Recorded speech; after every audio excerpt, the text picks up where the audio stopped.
Much. सबसे पहले wish किसकी है आज के दिन, और आज का दिन कितना स्पेशल होने वाला है आपके लिए? मेरे लिए ऑलरेडी स्पेशल है क्योंकि आप सब लोग आज यहाँ पर आए हैं और बहुत अच्छा लग रहा है कि you are here to support me and give me so much of love.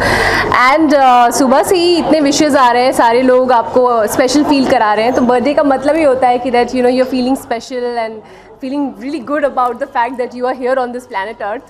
So yes, I'm feeling great about it and इससे ज़्यादा कुछ बोल नहीं सकती. Sometimes you just know that you are enjoying the moment. So I'm really loving it. बचपन में कैसे celebrate करती थी आप बर्थडे? कोई ऐसी कोई क्रेजी मेमोरी है जो आप शेयर करना चाहें? जी हाँ, बिल्कुल। मैं बनारस की रहने वाली हूँ और रामनगर एक बहुत ही छोटा सा गांव है जहाँ पे हम रहते थे। तो वहाँ पर केक भी नहीं मिलता था, तो मेरी मम्मी हलवा बनाती थी और तो वो उसी पर हम कैंडल्स जलाते थे और बहुत खुश रहते थे। उस वक्त भी बहुत खुश रहती थी क्योंकि माँ बाप की इकलौती लड़की हूँ, तो वो लोग बहुत प्यार से मेरा बर्थडे मनाते थे और आज भी वो सब चल रहा है और वो परंपरा आगे भी चलती आ रही है। और आज भी मेरा बर्थडे बहुत स्पेशल तरीके से मनाया जाता है, जिसके लिए I really feel lot of gratitude in my heart that it's universe is helping me that way and people really appreciate and love me. So it makes you feel good. Birthday के बाद नए साल में enter करने वाली है, कोई resolution बनाने में बिलीव करती है? नहीं, मैं रेजोल्यूशन कभी भी नहीं बनाती क्योंकि मैं हमेशा, अगर हेल्थ और फिटनेस की बात होती है तो मैं शुरू से ही I always believe that Varanasi से मुंबई का मेरा सफ़र बहुत मुश्किलों भरा था और बॉम्बे में आने के बाद मैं कुछ ग्रांटेड नहीं लेती कुछ भी, और ये मेरी कर्म भूमि है। तो कर्म भूमि पे आकर मुझे कर्म करना है और इस वजह से मैं हमेशा you will never see me partying, you will always see me working out, really enhancing my skill and that's what I always believe in that you should, जब टाइम है तो बहुत मेहनत करनी चाहिए and that's the reason why I am always fit and I never take things for granted. करते हैं जी, लेकिन आपका ये फोटोशूट का आइडिया क्या है? फोटोशूट देखिए, बर्थडे का मतलब क्या होता है? आपका दिन, यानी आपको खुश रहना चाहिए। जब आप खुश रहेंगे और अपने आप से प्यार करेंगे और अपने आप को अच्छा बनाकर रहेंगे तो जाहिर सी बात है कि आप लोगों में भी प्यार दे पाएंगे। तो it is very important to love yourself and I really love myself and I feel that it is very important for an actor also that every passing day आप अपने आप में कितना चेंजेस ला रहे हो, आप अपने looks में कितना अपने आप को निखार रहे हो और आप कितना अच्छा वर्कआउट कर रहे हो, कितना अच्छा खा रहे हो। ये सब फोटोशूट के बाद हमें पता चलता है कि okay these are the things where you have a little flaw है, तो उसको आप ठीक कर पाते हो। तो बहुत ज़रूरी है इस तरीके की फ़ोटोशूट और इस तरीके की चीज़ें, जिससे कि आपको ये पता चल पाए कि अभी भी कौन सा वो एरिया है जहाँ पर आपको वर्क करना है लाइफ में। वेब सीरीज़ के बारे में जानना चाहेंगे, किस तरह वेब सीरीज़ चल रहा है? वेब सीरीज़ की काफ़ी बातचीत हो रही है, एक दो लोगों ने अप्रोच भी किया है। इनफैक्ट मैंने एक दिन शूट भी किया है उनके साथ में, पर अभी तक उनकी शूट आगे नहीं हो पाई है। तो वेब सीरीज़ इनफैक्ट मुझे लगता है कि एक ऐसा मीडियम है जो बहुत क्रिएटिव लोग थे और जिनके पास बहुत ज़्यादा बजट नहीं था, तो उनके लिए ये बहुत ही अच्छी बात है कि वो अपने क्रिएशन को बहुत ही अच्छे तरीके से एक लिमिटेड टाइम स्पैन में आप डिफरेंट रोल करके डिफरेंट चीज़ें करके अपने आप को और अच्छा कर सकते हो। एज एन एक्टर बहुत कुछ सीखने को मिल सकता है आपको। आपने काफ़ी हैवी ज्वेलरी पहनी है और हैवी ज्वेलरी लड़कियां तभी पहनती है जब शादी होती है, तो शादी के बारे में क्या ख्याल है आपका? और मतलब देखिए, मैं अभी 26 की हुई हूँ, तो अभी क्या है कि अभी थोड़ा 2-3 साल तो टाइम है और बात उसकी भी नहीं है, बात ये है कि मुझे अच्छा लड़का ही नहीं मिल रहा है। तो आप सब मुझे बस एक ही क्वालिटी चाहिए कि वो मुझे प्यार करे और मुझे समझे और मेरी रिस्पेक्ट करे, बस यही चाहिए। और जब वो चीज़ होगी, और I think everything is planned by the universe और मैं उसी हिसाब से ही चलती हूँ, तो जब ऐसा होना होगा और मुझे ऐसा लगना होगा तो डेफिनेटली हो जाएगी। तो कुछ प्लान नहीं कर रही हूँ एज सच, और अभी भी मेरी लाइफ में कोई भी नहीं है, तो जब आएगा और जब होगा तो फिर let's see. I think I look forward to it. देखिए, जो मेरी स्टाइलिस्ट है उनका नाम है नेहा, और नेहा का ये एक फोते है कि वो बहुत अच्छा ब्राइडल मेकअप करती हैं और अटायर पूरा ब्राइड को रेडी करके देती हैं। तो मुझे ऐसा लगा कि ऐसा तो होना ही चाहिए कि जब किसी इंसान का कोई फोते है तो उसे तो हमें यूटिलाइज़ करना ही चाहिए। तो हमने शुरुआत की बिल्कुल नो मेकअप लुक से, उसके बाद एक क्यूट लुक किया और उसके बाद एक इंडो वेस्टर्न लुक किया, और लास्ट में हमारा यही था कि we want to do a bridal look because she is really good at it and I think she has done a fab job. I am seriously feeling like a bride right now. I can not even move and as you can see that it is really a very dolled up beautiful bride. So अच्छा लग रहा है कि हाँ सचमुच मैं bride बन गई हूँ आज। मैं सिर्फ इतना चाहती हूँ कि जितने भी फ़ैन्स हैं, जितने लोग भी मेरी आवाज़ सुन सकते हैं और जितने लोग भी मुझे देखते हैं और इतने शोज़ में मुझे अप्रिशिएट किया है और इतना सारा प्यार दिया है, बस अपना आशीर्वाद हमेशा मुझे देते रहिए और मैं आप लोगों से प्रॉमिस करती हूँ कि हमेशा आप लोगों को एंटरटेन करती रहूँगी। बस आप लोगों की ये जो ब्लेसिंग है ना, वही बस चाहिए और तो कुछ नहीं चाहिए।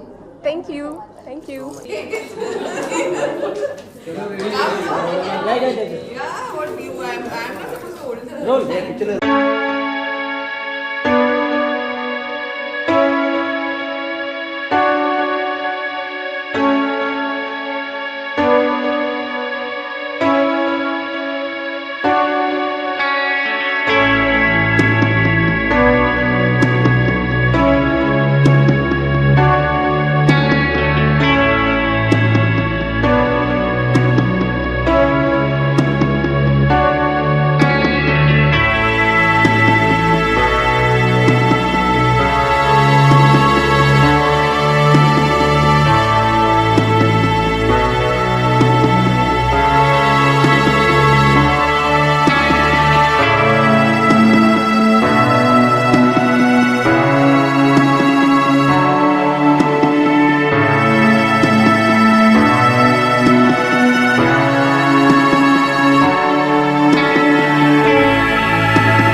आपके फ्रेंड का बर्थडे है तो क्या कुछ कहना चाहेंगे उनके लिए? देखिए, मैं तो बहुत खुश हुआ जिनको इस अटायर में देख के। तो मेरी तो विश यही थी कि इनकी शादी भी हो, शोज़ तो होते रहते हैं बट पर्सनल लाइफ में भी थोड़ा सेटल होना ज़रूरी है। तो आप लोग ने बहुत अच्छा थीम सिलेक्ट किया है वेडिंग का। और नहीं, ऑब्वियसली एक्टर हैं, हर एक्टर की इच्छा होती है कि वो अच्छा रोल करे हर साल। तो जामी की भी यही इच्छा है कि जो अब तक इन्होंने काम किया, इनफैक्ट मैंने सुबह आज यही बोली थी, मुझे इसके शो मर्यादा की याद आ रही थी, जो इसका one of a best shows that was. So मुझे लगता है कि मेरे को आज ऐसा फ्लैशबैक सा आया सुबह इसके बर्थडे पे। तो इंशाल्लाह ये कुछ अच्छा करने वाली है बहुत जल्द। आप दोनों की बॉन्डिंग कैसी रही है और किस तरह से मिले थे आज के स्पेशल डे पे, अगर आप हमारी ऑडियंस के साथ शेयर करना चाहते हैं? एक ऐसे मेमोरी जो आपको शेयर करना चाहें? एक्चुअली हम मिले थे, मेरे क्रिकेट की टीम, अगर आपने सुना है बॉक्स क्रिकेट लीग कोलकाता बाबू मोशाय, तो हमारे कॉमन एक बहुत अच्छे दोस्त है अभिषेक रावत, जो अगले जन्म मोहे बिटिया की जो के हीरो थे। तो मुझे बोल के रहे थे कि यार एक लड़की है जामी बहुत ही अच्छा खेलती है। मैंने कहा चल ले यार, लड़कियां हमारे वैसे ही कम है। तो ये आई पहले दिन ही और इन्होंने तो मतलब छकाछक लगा रही थी और सारे लड़के मेरे पीछे पड़ गए, यार इसको लेकर आओ, बिकॉज सबको जीतना था टीम में। कह रहे इसको रख लो। मतलब उसी दिन हमने इसको हायर किया, नेक्स्ट डे हम इसको ट्रायल फोटोशूट सब करा लिया कि भाग ना जाए हमारी टीम से नेक्स्ट डे। तो इस तरह से हम लोग की मुलाकात हुई और पहले दिन ही हम लोग ऐसे, मतलब मेरे साथ एक्चुअली बहुत नॉर्मल है, मैं इतनी कोई बड़ी वो नहीं हूँ कि मेरे साथ बहुत जल्दी मिक्स अराउंड कर जाते हैं लोग। तो उसी तरह से शुरुआत हुई और उसके बाद I think there was no looking back, we just been together since then. अब जो है ब्लॉग भी शुरू होने वाला है, तो उसके बारे में थोड़ा सा अगर हमारी ऑडियंस को आप बताना चाहें। हाँ, ब्लॉग शुरू करने का मेरा ये था कि यूजुअली क्या होता है कि एक्टर्स, आप लोग के जो मीडियम है, जो आप लोग कवर करते हैं, जो आप लोग के शोज़ हैं टेलीविजन एक्टर्स को लेके, वो बहुत लिमिटेड हो जाता है बिकॉज आप लोग को इतने एक्टर्स को कवर करना होता है। तो मेरा ये मानना था कि डिजिटल अभी is the biggest thing right now, because everyone is on their palms. अगर आप देखेंगे, कोई अभी आजकल घर नहीं भागता ये टीवी शो देखने या कुछ देखने, सब अपने मोबाइल पे ही देख लेते हैं।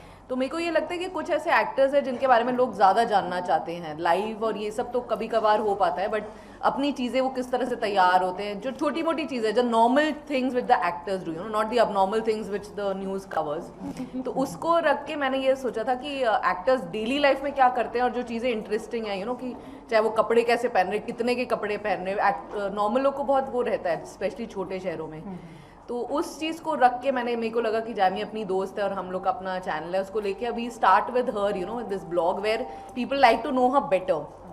सो while they doing their acting का वर्क हो ना हो, ये एक रेगुलर एक सीरीज हम लोग करेंगे जहाँ पे हम एक्टर्स के स्पेशली लाइक जामी का ही था, तो जामी क्या करती है, कैसे करती है, whether it's what she eats, what she drinks and where she goes. So that was the whole idea and I think it's work people have taken to it. And blogging का क्या होता है कि ये actually grow करता है, it doesn't start immediately and आपको एक साथ viewer मिल जाएंगे, because हम organically इसको grow करना चाह रहे हैं, हम लोग नहीं चाह रहे कि पैसे दे के लोग जो grow करते हैं, तो वो अपना टाइम लेगा, sweet time, but I think जो लोग दे टेक टू इट वो लोग ग्रो कराते हैं अगर उनको कुछ इंटरेस्टिंग लग जाता है। कोई एक चीज़ होती है जो क्लिक कर जाती है, तो आइडिया वही है कि कोई एक चीज़ उनको क्लिक कर जाए जिसके बारे में वो जानना चाहते हैं। बाकी तो जामी बेस्ट होगी, वो बताएगी कि कैसे वो उस चीज़ को आगे बढ़ा रही हैं और कैसे वो इसके प्रमोट करेंगी। जामीज़ ब्लॉग का जो आइडिया है, पहले तो इनका तुरंत मैं यही बोलना चाहूँगी कि इनका ही आइडिया था, क्योंकि ये देखती थी कि मैं बहुत अपने वीडियोस डालती हूँ इंस्टा पे एंड ऑल दैट। तो एक दिन अचानक से इनका कॉल आया और कहते हैं जामी ऐसा क्यों नहीं करते कि तेरा एक ब्लॉग ही बनाते हैं। तो I was like blog, what is that, like I was not having any idea about it and she said कि हम ऐसा कुछ करते हैं। फिर बात यह है कि विंध्यास ब्लॉग रखे नाम रहेगा या क्या नाम रहेगा, and then she was like कि नहीं, उसका नाम जो तेरा निकनेम है जामी, जो मैं तुझे बुलाती हूँ, हम जामीज़ ब्लॉग रखेंगे। तो आई थिंक ये एक बहुत डिफरेंट सी चीज़ हुई, क्योंकि मेरे अंदर दोनों पर्सनैलिटी, एज एन एक्टर मेरे अंदर एक्चुअली बहुत सारी लेयर्स ऑफ पर्सनैलिटी हैं, बट मेरा जो वो क्यूट पार्ट है और जैसी मैं रियल में हूँ, ऐसे तो हम बहुत किरदार निभाते हैं और बहुत कुछ करते हैं, बहू बनते हैं, बेटी बनते हैं, but then my real life avatar is you know is there in that Jamie's blog. और हमने बहुत नेचुरल रखा है, हम बहुत नॉर्मल बात करते हैं। अगर हेयर कट की बात भी है तो हेयर कट के समय मतलब एक एक्टर को, एक लड़की जो गई है हेयर कट कराने, उसको क्या प्रॉब्लम्स आ रही हैं और वो क्या सोच रही है, everything is just very normal and that's the beauty of Jamie's blog, where we will be just showing you the real stuff, no script, nothing. So I think that's the beauty about that blog. And I think blogging का ये होता है कि it's actually not, I can't really sell it as my idea because वो एक team होती है, मेरी टीम है, धर्मिष्ठा वगैरह, लोग आइडियाज़ लेकर आते हैं और मैं बस उसे टेक करती रहती हूँ। तो यूजुअली एक प्रोड्यूसर करता है। She emails us, अगर आपको लग रहा है कि सारे हम लोग क्रिएट करते हैं तो हाँ, मैं सोप्स क्रिएट करती हूँ, बट ब्लॉगिंग में मैं भी थोड़ी नई हूँ, तो जितने आइडियाज़, जैसे आप लोग भी कोई आइडिया दे दे कि अरे ये भी एक अच्छा आइडिया कि कैमरा के सामने इन लोग कैसे फेस करते हैं, मेरा शायद नेक्स्ट सीन ये होएगा कि ऐसे फेक कैमरास लगा के मैं ये फेक कैमरास लगा के देखती हूँ एक्टर कैसे रिएक्ट करता है, कैमरा ऑन होती है, आपने देखा एक्टर कैसे बदल जाते हैं। हम देखो, हम सादे लोग यही पीछे भी कैमरा की यही आगे भी। अच्छा निवेदिता, इसके अलावा बिग बॉस के घर में भी बहुत सारे कैमरास लगे और विकास भी है घर में, क्या कहना चाहेंगे? इनफैक्ट अभी आजकल जो भी हमें मिलता है वो मेरे को विकास के बारे में पूछता है। एक्चुअली अनफॉर्चुनेटली बिग बॉस मैंने कभी देखा नहीं है, मेरे से बहुत लोग पूछते हैं सपोर्ट में, अपने भाई के कुछ बोलिए। तो जहाँ तक मैंने सुना है मोटा मोटा, ऑब्वियसली बिग बॉस में जाओगे तो चीज़ें गंदी भी निकल के आती ही हैं, बट जैसा मैंने सुना है दूसरे लोगों से और जो मैं ट्विटर वगैरह पे फॉलो करती हूँ, उससे मेरे को लग रहा है कि शायद वो ठीक खेल रहा है। और मैंने तो ऐसे सुना है कि अगर वो और वो दो लड़कियाँ निकल जाए तो शायद शो में कोई है ही नहीं देखने वाला इंटरेस्टिंग, वो हिना और शिल्पा। तो आई थिंक बिग बॉस का कॉन्सेप्ट जैसा है उस हिसाब से वो अच्छा खेल रहा है, उस गेम को इंट्रीगिंग रख रहा है, लोग देख रहे हैं। मतलब अगर हर आदमी मेरे से पूछ रहा है कि बिग बॉस क्या है तो डेफिनेटली कुछ अच्छा ही हो रहा होगा, अच्छा या बुरा। आई थिंक इस शो में बुरा होना ज़्यादा अच्छा है, तो शायद बुरा हो रहा है जो अच्छा है शो के लिए और उसके लिए। और मैं तो यही चाहूँगी कि अभी वो गया है तो ऑब्वियसली जीत कर आए। अब वो कैसे खेल रहा है, क्या खेल रहा है, उसका क्या माइंड गेम है, जैसे कि मैंने कहा मैंने कभी शो फॉलो नहीं किया है, बट शो अच्छा कर रहा है, चैनल के लिए अच्छा कर रहा है। आई थिंक रेटिंग्स भी अच्छी आ रही हैं और उम्मीद है कि विकास को जीत के आए। मैं कुछ कमेंट नहीं कर सकती बिकॉज मुझे पता नहीं एग्जैक्टली कौन किसके क्या कर रहा है, बट आई थिंक वो शो में ऐसे ही होता है, उसका कॉन्सेप्ट ही ऐसा है कि वो एक दूसरे के पर्सनल जो बोरिंग वगैरह करते हैं उस हिसाब से है। जो शिल्पा और विकास जब घर में गए थे दुश्मन थे, लेकिन अभी दोनों के बीच में काफ़ी अच्छी बॉन्डिंग हो गई है, तो आपको लगता है कि घर से बाहर निकलने के बाद बहुत ही अच्छी दोस्ती होने वाली है दोनों? हाँ आई थिंक मैंने जितने बिग बॉस के मेरे मोस्टली मेरे सारे एक्टर्स गए, श्वेता गई है, उर्वशी गई है, मतलब जितने एक्टर्स के साथ मैंने किया मोस्टली सब जीत के ही आए हैं। तो आई थिंक अंदर जो दुश्मनी होती है एक तरह से, अगर आप 90-100 दिन एक एक्टर या किसी भी इंसान के साथ रहोगे तो लड़ाई तो होगी, वो आपके घर की तरह है। आप अपने भाई के साथ लड़ते हो, फिर प्यार करते हो, फिर निकलते हो, सब ठीक हो जाता है। तो आई थिंक इसके बाद बाहर जब निकलते हो तो आई थिंक सब फ्रेंडली नोट पे ही रहते हैं, कोई ऐसा मैंने दुश्मन नहीं देखा है, चाहे वो किश्वर वाला सीजन रहा हो लास्ट वाला। तो आई थिंक अंदर रह के वो आप लोग के कंडीशंस ऐसे है कि खाना नहीं मिल रहा, शो में जो चल रहा है उस हिसाब से वहाँ पे वो लोग अच्छा गेम खेल रहे हैं। बट आई थिंक बाहर रह के कोई ऐसे नहीं है कि वो दोनों एक दूसरे को लुक्स दे रहे हैं कुटुंब की तरह, कि अरे क्रॉस कर रहे हैं और बैकग्राउंड म्यूजिक बज रहा है। आई थिंक सब कुछ बाहर ठीक ही रहेगा जब बाहर आएंगे। और अभी पद्मावती की भी बहुत कंट्रोवर्सी, ये देखिए पद्मावती, मैं तो घुसते ही इसको बोला ये पद्मावती का। और इसके अलावा एज अ फिल्म फर्टेनिटी का पार्ट हो आप भी, तो क्या रिएक्शन? यार मुझे लगता है कि ऑब्वियसली बहुत सैड है ये जो करनी सेना ने जो करा है, ये पूरा प्रोटेस्ट अगेंस्ट पद्मावती। देखिए फिल्म और टेलीविजन सीरियल जब बनाया जाता है वो कहीं पे भी हम लोग डिस्क्लेमर इसलिए डालते हैं शुरू में कि पिक्चर या वो जो है वो एग्जैक्ट डिपिक्शन नहीं है रियलिटी और हिस्ट्री का। ऑफकोर्स हम इंस्पायर होते हैं, तो लोग जो इतना पर्सनली ले रहे हैं, पिक्चर की एक रील नहीं निकली, एक मतलब कुछ उन्होंने देखा नहीं है और वो ऐसे बोल रहे कि ये पिक्चर में वो है। मुझे लगता है फ्रीडम ऑफ, अगर आपके सेंसर बोर्ड ने पास कर दिए पिक्चर तो मुझे लगता है कोई दिक्कत होनी नहीं चाहिए लोगों को। एज एन एंटरटेनमेंट लोग देख कर आए। मुझे लगता है आधे लोग हमें ये बोलते हैं कॉन्ट्रोवर्सी क्रिएट करने के लिए बनाया है, पब्लिसिटी के लिए किया है। पर जो भी ये है एक्टर्स को बोलना कि बेहेड कर देना, actors just play a part in the film, they are not the real people who are involve, they don't write the script, they were never made, मतलब उनके माइंड में कभी वो नहीं थे कि कॉन्सेप्ट स्टेज में ये हम रह के बनाएंगे, ये उनकी तरह लग रही है। तो बहुत चीज़ें जाती है। वो दीपिका वगैरह के लिए जो इतने मतलब स्नाइड रिमार्क्स आ रहे हैं वो मुझे लगता है कि ऑब्वियसली अच्छा नहीं है फर्टर्निटी के लिए और फिल्म मेकर्स के लिए भी इंस्पायरिंग नहीं है। बिकॉज अगर आप कुछ भी अब सेंसेशनल उठाओगे, अगर ऐसे लोग उठ के मार काट में निकल आए तो हमें भी डर लगता है। हम भी, मैं तो सारे बायोपिक्स उठाना चाह रही हूँ अभी, दैट्स माई न्यू फंडा लाइक इन फ्यूचर, बिकॉज दंगल वंगल इतना अच्छा करें ना, everything can not be a good side of the story. So I think that ban should be lifted and the film should release. Makers ने इतना पैसा डाला है, टाइम डाला है, एक्टर्स का इतना एनर्जी गया है। आई थिंक दुनिया को देखना चाहिए क्या पिक्चर और फिर डिसीजन लेना चाहिए। मैं समझ पाती कि अगर बाद में कुछ उन लोग ये प्रोटेस्ट करते, पिक्चर के पहले कर रहे हैं तो अच्छा नहीं है मेकर्स के लिए। Thank you so much. Thank you.